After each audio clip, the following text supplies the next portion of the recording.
So I just saw Eternals, and man, was it something. It was kind of surprising to me how they managed to have like a 2.5 hour plus run with almost nothing interesting happen in the entire movie. It was really like, to me, it felt like some pretty well timed humor, like just some jokes. I don't even think like funny scenes like so much, but like just really well written jokes that like kept the audience from falling asleep. It opened with a scroll, first of all, like an opening scroll, like reading like kind of a preface, almost like Star Wars style, but like not the Star Wars scroll, just a regular opening movie scroll.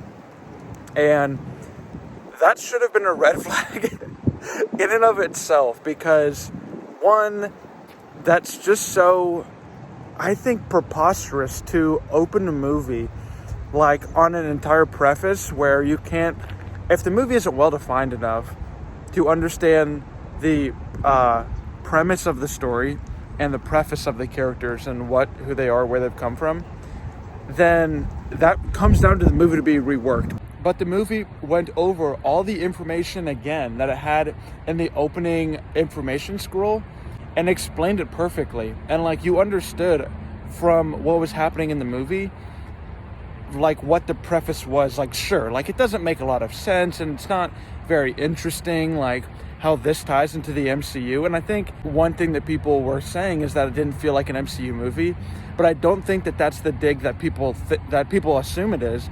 I think they're just saying that this is literally so unrelated to anything that has ever happened in the Marvel Cinematic Universe that it feels very misplaced and very miscast, and in the terms of like throwing it in a certain direction, not the characters and the actors themselves.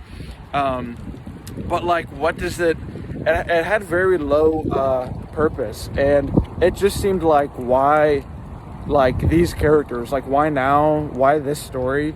I think one of the beautiful parts of the rest of the Marvel movies have been their placement along the storyline and the ability to pick up and put off at certain points in the timeline and be able to know how they influenced what was happening, or how they were impacted, or how they impacted what was going on in a certain moment throughout the time. You aren't attached to the purpose of this movie, and you're not really asked to be. You're being talked to and talked at the whole movie about who these characters are, about what they're trying to do, what they have done, like, or what they've allowed, which is like some weird stuff that was going on through history.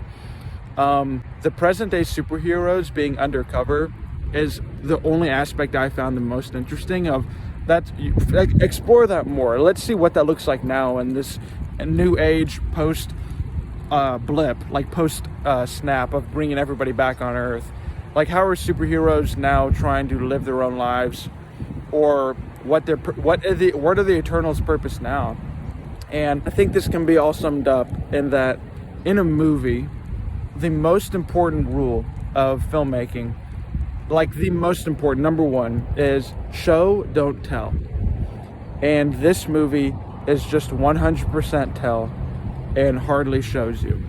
It expects you to be interested in the stories it's telling or in the characters it's building without giving you a reason to be, or an interest in what they could be up to or where they came from now. So I don't know what their plan is. I don't understand all of the like lore in the movie ever. This is like really hovering above like common general knowledge now, and I've read a lot of the Marvel comics, but there is a lot of stuff, and even in like the post credits, there's the most interesting thing that happens in the movie is I don't ever talk about spoilers, but this is a very, very, very mild spoiler, but there is a cameo of someone that literally has nothing to do with the MCU. Like, it's interesting because you're like, how does this factor into the rest of the Marvel movies?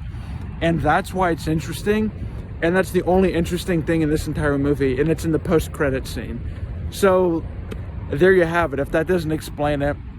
Also, they do, like, the team in the movie, like every 15 minutes they line up and do a superhero pose, which is the most like cheeky on the nose thing of all time, of like the superhero, like all powerful heroes and like all of the Marvel universe, and like every time they defeat someone or like they save a city, they all come and stand. Here, I'm gonna switch my hands, my arm's getting tired here.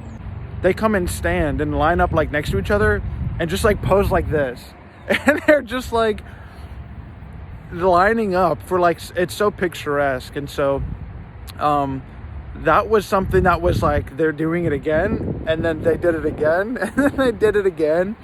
And it was just interesting because it was like kind of subpar action and really subpar character storytelling. Like the main leads of the movie have kind of this love story thing going on through the whole movie, but the only way you would know it is because every single scene that they're in together, the only thing they say is, I love you, I love you, I love you, I love you, I love you.